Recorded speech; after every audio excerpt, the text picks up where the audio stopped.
Deuxième partie de Smart Tech qui démarre, votre émission sur le numérique et l'innovation. On a commencé par s'intéresser au métavers, notamment avec Nicolas Dupin, président de France Immersive Learning, qui est resté avec nous en plateau. Et c'est l'heure maintenant de poser des questions sur l'éthique, le sens de l'IA, l'éthique du numérique, avec Laurence de Villers, professeure en intelligence artificielle, Université Paris-Sorbonne. Bonjour professeur, merci beaucoup d'être avec nous très régulièrement.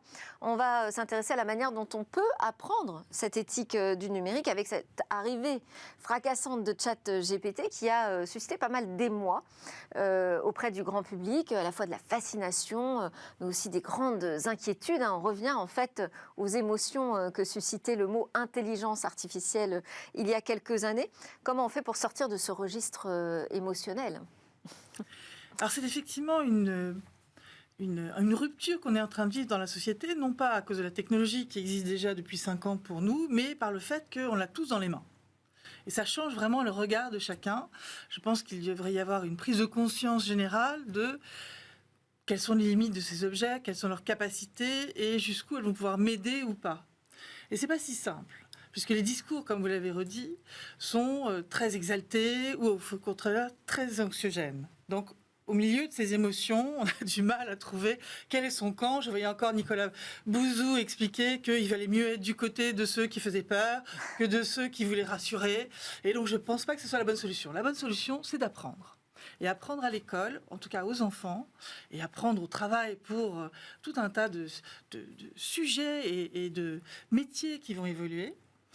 Comment on peut utiliser au mieux ces systèmes ?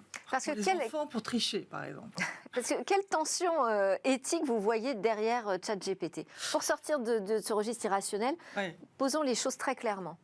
Alors, la première tension, c'est que ce soit une prothèse pour tout un chacun, c'est-à-dire qu'on fasse confiance aveuglément dans ce système et qu'on oublie d'acquérir les données nécessaires, la façon de raisonner à l'école, par exemple. Si je triche en utilisant ChatGPT, je ne saurais plus faire une rédaction, je ne saurais plus écrire correctement, j'aurais plus d'orthographe, etc.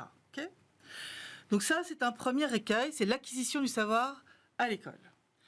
Le deuxième écueil, c'est le problème de la vérité. On a déjà des problèmes de mésinformation, de fake news, comme on dit partout sur les réseaux. Ces systèmes, qu'est-ce qu'ils font ? Fondamentalement, ils font du Lego. C'est-à-dire qu'à partir d'énormes corpus, ils créent des modèles de succession des mots, de probabilité de succession des mots. Et puis, lorsque vous commencez une phrase qui pour vous est une question, pour le système pas du tout, il essaie juste de continuer en imitant finalement le langage que vous avez utilisé, en s'alignant sur ce que vous avez dit.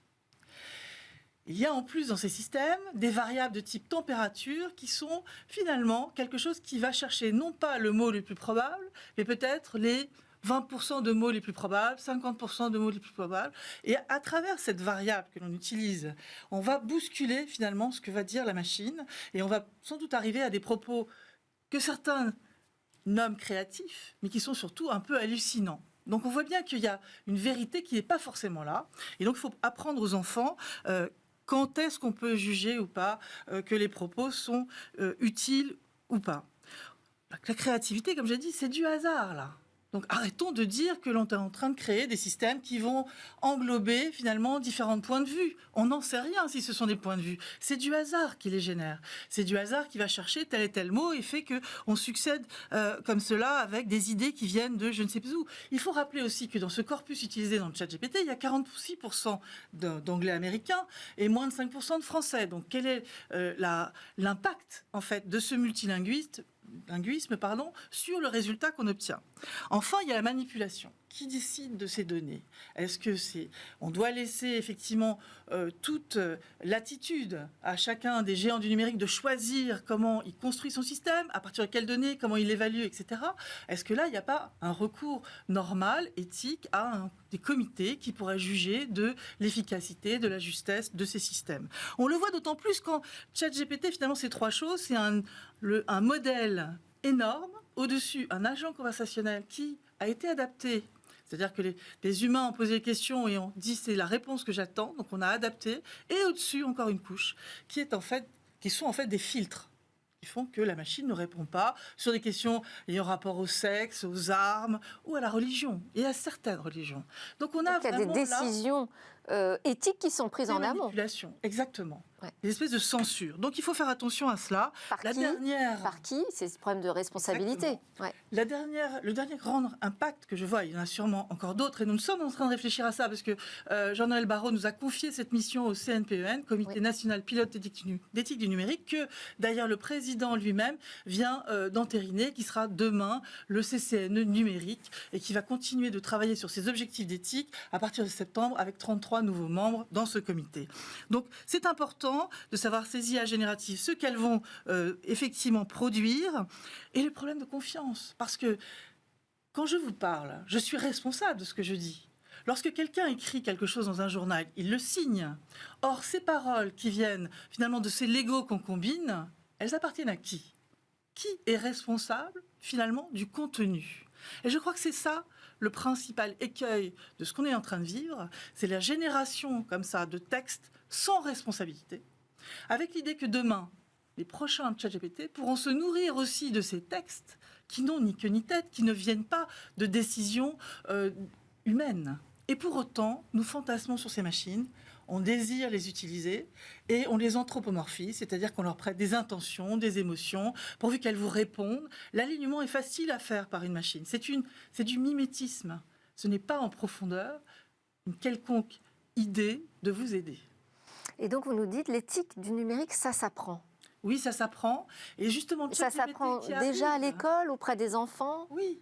On n'est pas obligé de leur expliquer d'abord comment on code. Hein. C'est bien ce que j'ai entendu en 5e, on a commencé à coder en Python. Eh bien non, ce n'est pas la première chose à leur enseigner. Ce sont les usages. À partir de CE1, les enfants ont des portables dans les mains. Ils vont sur Internet.